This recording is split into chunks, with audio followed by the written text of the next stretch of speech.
اللہ اکبر پہلے کا ہاتھ بعد میں باندھ، یہ بھی جائز ہے۔ اب میں کیا کرتا ہوں، اللہ اکبر ہاتھ پہلے باندھ لیے، اللہ اکبر بعد، یہ دونوں صورتیں جائز ہیں، ٹھیک ہو گیا۔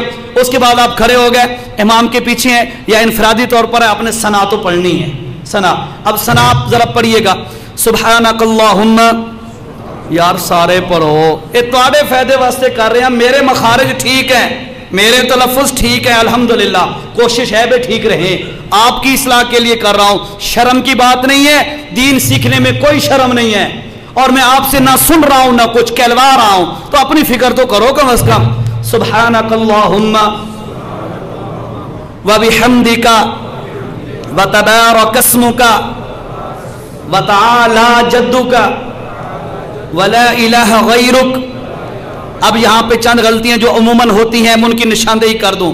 لوگ کیا کہتے ہیں، سبحانک اللہم وبحمدک وتبارک اسمک، یہ غلط ہے، وتبارک، واو تے بے، وتبارک اسمک، اور وتعالی یہ بھی غلط ہے، وتعالی کو تھوڑا سا لمبا کرنا ہے جو میں نے کہا ہے، وتعالی جدک۔ اگر کوئی پڑھا لکھا ساتھی ہے تو وہ دیکھ لینا، لام کھڑی زبر لا ہے، تو کھڑی زبر جو ہوتی ہے وہ لمبی ہوتی ہے تھوڑی سی، وَتَعَالَى جَدُّكَ وَلَا إِلَهَ غَيْرُكَ۔ اس کے بعد اگر آپ اکیلی نماز پڑھ رہی ہیں تو یہ ادا کر لو، امام کے پیچھے ہو تو پھر خاموش ہو جانا ہے پہلی رکعت میں۔ اب دیکھو جی، اعوذ باللہ من الشیطان الرجیم، پڑھو پڑھو، بسم اللہ الرحمن الرحیم، الحمدللہ رب العالمین۔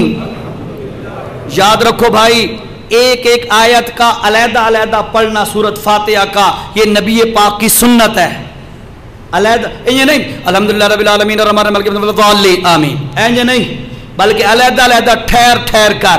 اللہ کے نبی لمبی ٹائم پورا ہو گیا، بات لمبی ہو جائے گی، نہیں جاتے اس طرح، مختصر، الحمدللہ رب العالمین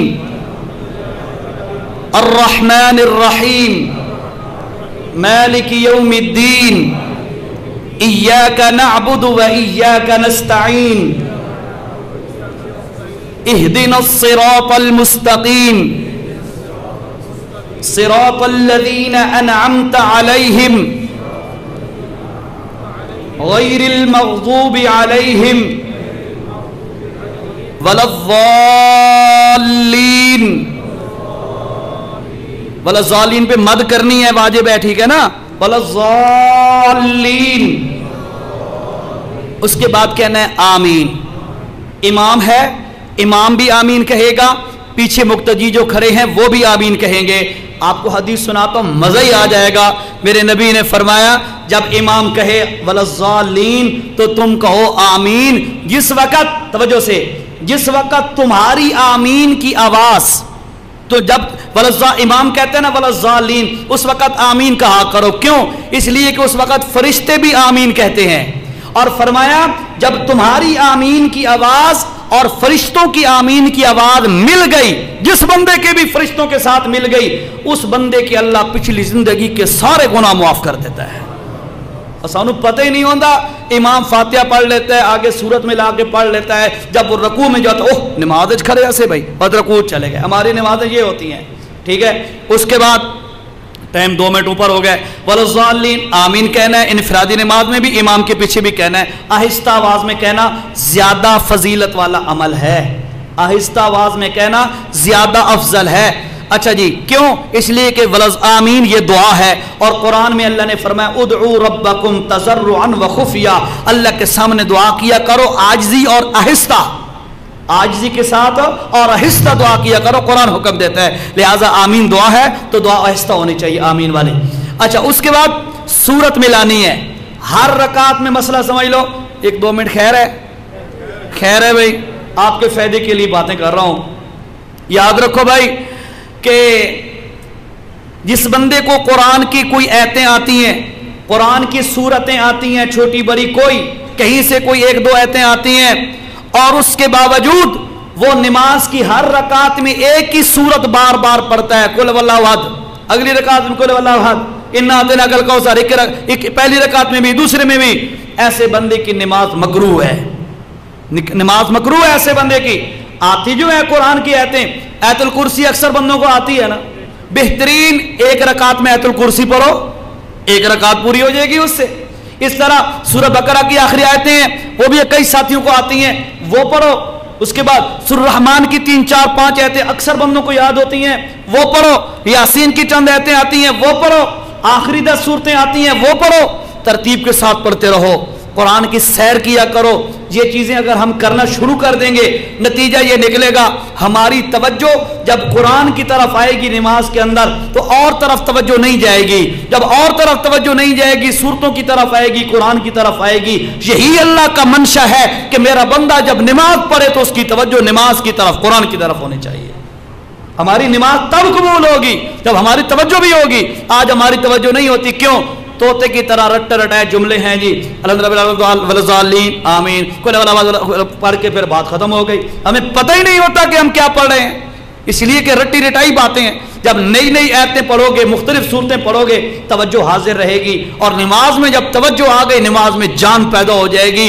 جب نماز میں جان پیدا ہو جائے گی، 21ویں پارے کی پہلی آیت کہتی ہے ان الصلاۃ تنہا عن الفحشاء والمنکر، اور لوگو نماز انسان کو بے حیائی اور ہر منکر کام سے روکتی ہے۔ ہماری نماز، میری نماز مجھے اگر جھوٹ سے نہیں روکتی تو سمجھ لو کہ میری نماز میں جان نہیں ہے۔ میری نماز مجھے حرام کھانے سے نہیں روکتی تو سمجھ لو میری نماز میں جان نہیں ہے۔ نماز میں جان پیدا کر، اللہ ہر گناہ سے بچا لے گا۔ کرو گے کوشش؟ ٹھیک ہے، یہ تو میرے پاس تو ٹائم تھا تھوڑا سا، جو میں نے تھوڑا سا آپ کے ذہن میں یہ بات ڈال دی ہے۔ اللہ کا واسطہ ہے، ہمارے سکولوں کی دیواروں پہ بھی لکھا ہوتا ہے اطلب العلم من المہد الی اللحد، کہ ماں کی گود سے قبر تک علم حاصل کرتے رہو۔ خدا را اپنی مسجد کے مولانا صاحب آپ کے ہیں، مولانا حفیظ اللہ صاحب ہیں، جو ان مسجد کے متعلقین ہیں، ان سے آ کے نماز سیدھی کر لو۔ کیا منہ دکھائیں گے قیامت کے دن؟ اللہ پوچھے کہ کر کے آئے تو میں آکھا یا اللہ نماز پڑھ کے آیا، تو اللہ آکھے چل ہے لیکن سبحانک اللہ سنا تو مینو تلفظ بھی ٹھیک نہ ہو، تو اللہ کے دفع ہو جا، اے نماز پڑھتا رہے، تو پھر مجھے کیا خاک ملے گا وہاں سے؟ کم از کم میری ادائیگی تلفظ کی تو ٹھیک ہو۔ اللہ پوچھے کیا کر کے مولا ٹٹی بنی نماز پڑھیے، تلفظ کی کوشش کیتی ہے ٹھیک ہو جان، تو مہربانی کر راضی ہو جا، مجھے اللہ سے یقین ہے اللہ راضی ہو جائے گا انشاءاللہ۔